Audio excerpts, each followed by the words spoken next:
가장 힘들게 말씀하셨던 분이 난 그냥 네가 마음에 안 들어 라고 하셨던 분도 계셨고요. 보통 지나간 버스는 잡지 않는다라고 하잖아요. 안녕하세요 여러분, 김정현입니다. 오늘은 여러분들과 실패한 고객을 어떻게 관리해야 할까 라는 주제로 말씀을 나눠보도록 하겠습니다. 오늘 배경이 좀 바뀌었죠. 원래는 밖에 주방에서 찍으려고 했는데 방해꾼들이 좀 있어서 제가 늘 촬영하는 회의실로 들어왔고요. 그 회의실의 반대면입니다. 반대면 쪽에는 저희 회사 창고가 있어요. 며칠 전까지 되게 너저분했는데 정리를 해서, 그래도 인테리어 회사니까 이런 창고도 있습니다도 보여드리면서 영상 촬영하면 조금 그래도 제가 지루하니까 배경이라도 조금 바꾸면 어떨까 싶어서 이쪽 배경을 선택해 영상 촬영을 하도록 하겠습니다. 저는 통계를 내보니까 1년에 한 400건에서 한 400건 남짓 고객으로부터 연락이 와요. 그렇게 돼서 실제로 고객과 대면 미팅이 이루어지는 경우가 한 150건 정도 되더라고요.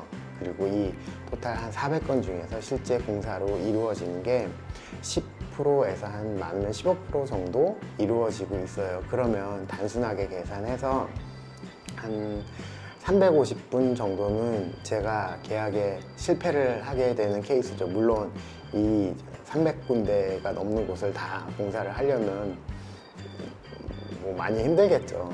그래도 이 놓치는 분들을 그냥 예전에는 단순하게 실패한 고객이라고만 생각을 했었는데, 몇 년 전부터 이런 고객분들도 관리를 하게 되면 나중에 다시 나에게 돌아오지 않을까라는 생각을 했어요. 그리고 나서부터는 이 고객분들 상담했던 기록이나 아니면 작게는 전화번호라도 늘 기록으로 남겨두고 몇 년이 지나도 다시 찾아볼 수 있도록 관리를 했더니 정말로 한 3, 4년쯤 지나서 다시 연락을 주시는 분들이 계시더라고요.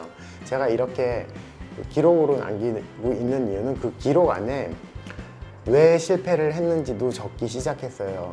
대부분 비용 때문에 공사 계약이 안 되는 경우가 가장 많았고, 또 저희들 일정이 맞지 않아서 공사를 못했던 경우도 있어요. 그리고 저와 맞지 않아서 그냥 제 방식이 별로 마음에 들지 않아서 공사를 못했던 경우도 많이 있어요. 근데 이런 이유들 말고 공사가 정말 될 것 같은 느낌이었는데 실패하는 경우도 있어요. 이럴 경우에는 저는 고객분들한테 문자를 보내요.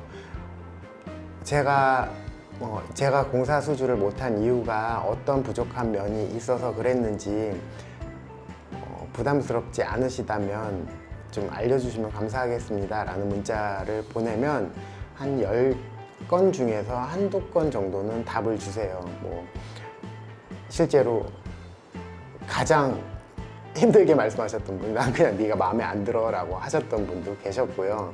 그리고 비용이 비싸서 일정이 맞지 않아서 이만큼 기다릴 시간이 없어서 그랬다 라는 답변을 주세요. 그렇게 되면 저는 다음 공사 상담을 할 때 이 피드백을 가지고 조금 더 다듬어서 고객분들과 상담을 하게 돼요.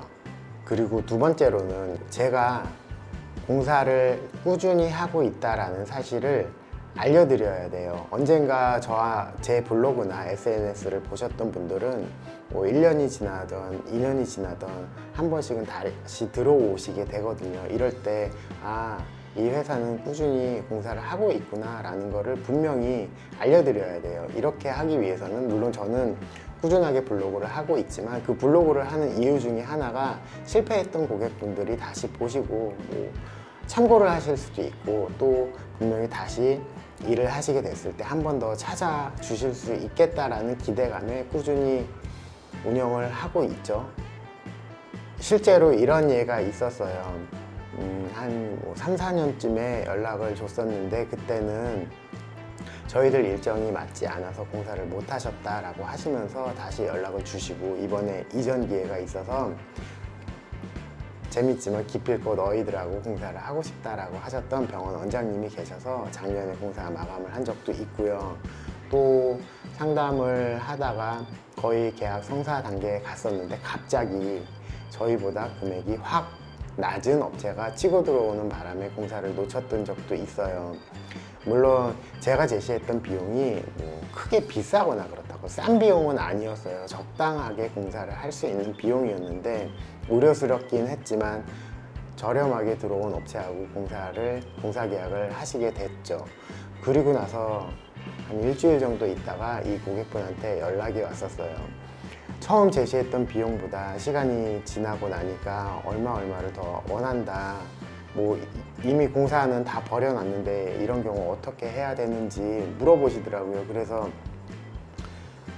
사실 속이야 쓰리지만 그 업체가 제시했던 비용이 제 생각에는 꽤 무리한 비용이었었거든요.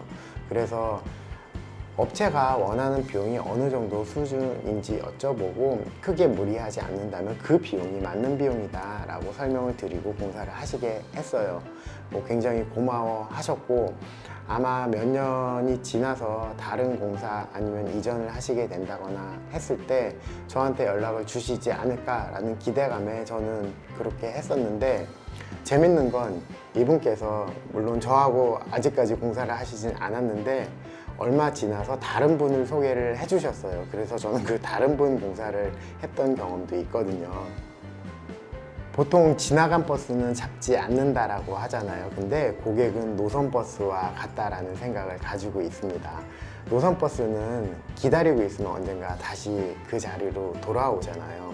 고객분들도 분명 한번 공사를 하셨던 분들은 언젠가 기회가 되면 아니면 이분들은 분명히 변화하시거든요. 그래서 반드시 다시 인테리어 하실 일이 생기게 돼요. 이때 저는 여기서 열심히 여전히 일을 하고 있습니다 라는 사실을 꾸준히 알려드리고 그리고 첫 번째 실패는 했지만 실패했을 때 강렬하게 인상을 남겨드리면 분명히 언젠가는 다시 그 고객으로부터 연락이 오게 될 거예요. 자, 오늘은 얘기가 더 길어질 것 같아서 이쯤에서 마무리를 하고요. 아마 똑같은 주제로 두 번째 영상을 한 번 더 제작을 할 것 같습니다. 오늘 말씀은 실패한 고객을 어떻게 관리해야 할까라는 주제로 말씀을 드렸고요. 바로 다시 다음 영상으로 찾아뵙도록 하겠습니다. 감사합니다.